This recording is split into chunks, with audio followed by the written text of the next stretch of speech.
Hey, folks. Sorry for no stream today. It's because I've just had a persistent headache. It's definitely not because Seattle weather today is amazing and I wanted to spend some time out by the beach, and we'll probably be going back as soon as I'm done recording. It's actually both. It's both are true. I'm trying to juggle two plates here. Still, important stuff is happening. More important than the beach, even if you can believe such a thing. Big news. Boasberg, you might recall the name. We've been covering the guy for a while. If you don't recall the name, I don't know what rock you've been under. This is the judge who has been on a warpath with the Trump administration following their illegal suspension of due process and deportation of Venezuelan migrants down to El Salvador to send them to the CSOT detention facility. Judge Boasberg ordered the planes turned around, a lawful order. He's a judge, and they didn't. And since then, Boasberg has been demanding answers from the Trump administration, specific details on when the flights took off. Who was on those flights? What happened? What transpired? Why was the order not followed? And the Trump administration's response to Boasberg has essentially been to say, federal courts don't control us. No judge can tell us what to do. These are top secret details, even though they're not. Like, they've tried to claim that it's the confident or not confidentiality, sorry, but it's privileged intelligence. The names of the people who were deported, even though no effort was made really to conceal it. They just didn't release it, just insanely bad faith stuff from the Trump administration.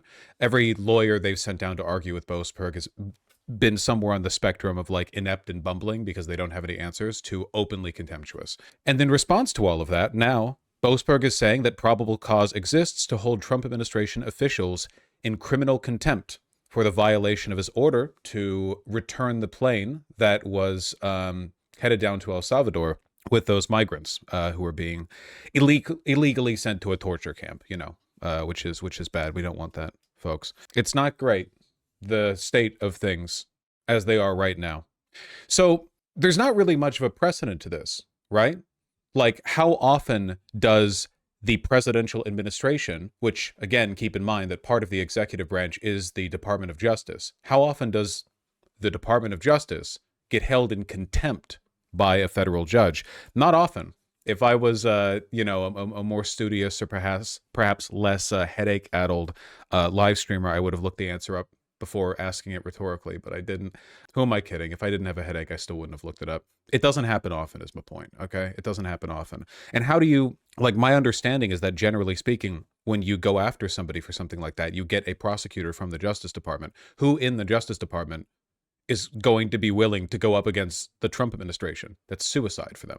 Like, possibly literally, Here, next steps. Give me info, CNN. I trust CNN for their political insight, Boasberg, who is the chief judge of the federal trial level court in D.C., outlined the next steps in the contempt proceedings since it is not proven yet beyond a reasonable doubt that the administration committed criminal contempt.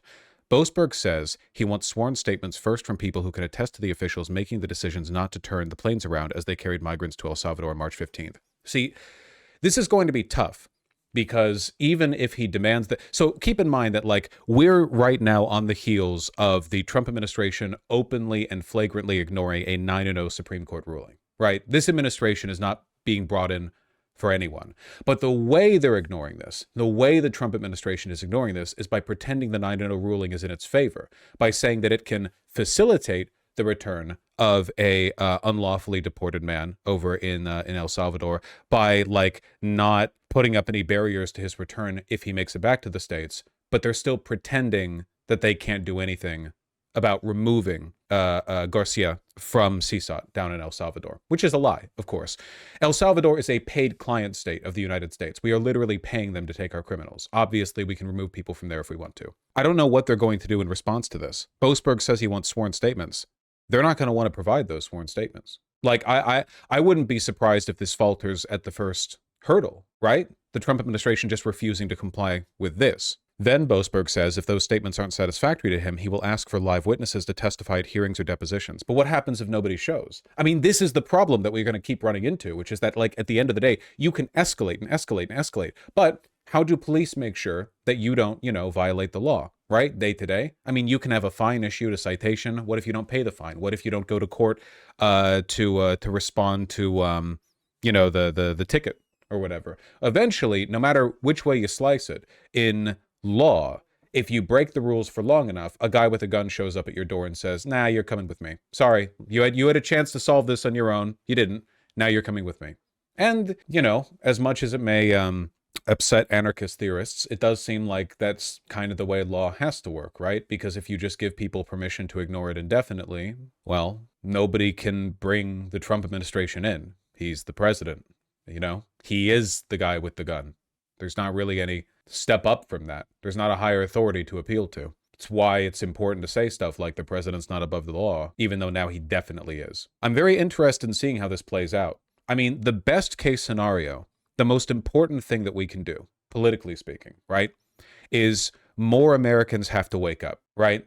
I know it seems crazy if you consume this content day in, day out. Like, how is everyone not already on DEFCON 1, right? Like, how is every Trump supporter not like, yes, we love illegal deportations. We love Hitler. Yay. And how is every non-Trump supporter not like freaking out and running to the streets? The God's honest truth is that for a lot of people, they glance the news, they see, oh, wow, things are crazy. And then they go back to worrying about their, I don't know, mortgage or the second job they had to take to pay for their student loan debt. It is so important to make as much of a spectacle as possible right now over everything. Look at the Republicans. The Republicans never waste an opportunity to manufacture a scandal. You don't have to manufacture anything here. This is a legitimate, ongoing constitutional crisis.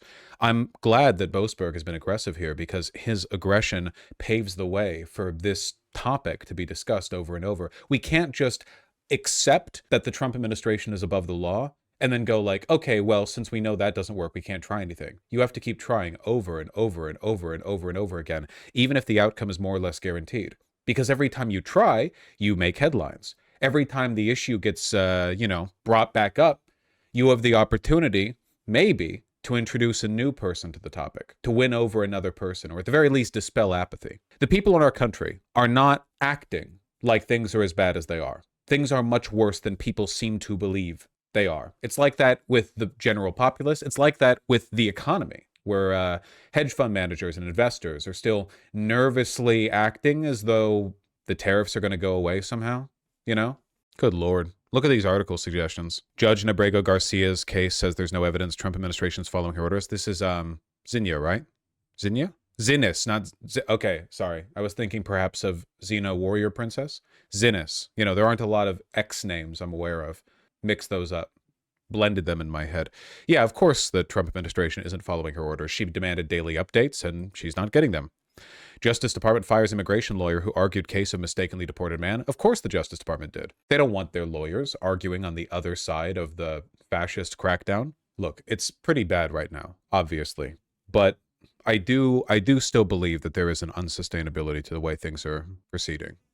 I don't think that it's possible for a country like the United States, tourist haven, epicenter for international culture, biggest economy in the world, et cetera, to go from like that to Eritrea in like half a year. I don't think that's possible. I don't think you can nail the landing on that transition, even if you're like the smartest guy in the world, right? You could put a super genius in charge of the country, evil guy, and you could tell him, all right, make this country North Korea, impose Trumpist Yuchism or whatever the hell, however you pronounce that, the complete self-reliance, whatever, every other country. And I think they'd still fail to stick the landing. No, I don't think they're going to pull that off. Unfortunately, when you fail to stick the landing, it's often quite painful. So we're still in for a lot of hurt. But we make the process better for ourselves by exacerbating all of the conditions that make it difficult for them to facilitate this, this takeover, right? So be loud about every constitutional crisis. I feel like I'm being corny with this. I'm doing like a Sesame Street bit, like it doesn't, maybe, yeah, people day to day, they can be mean sometimes, but it's always important to be nice and share. I get it. General life lesson, okay?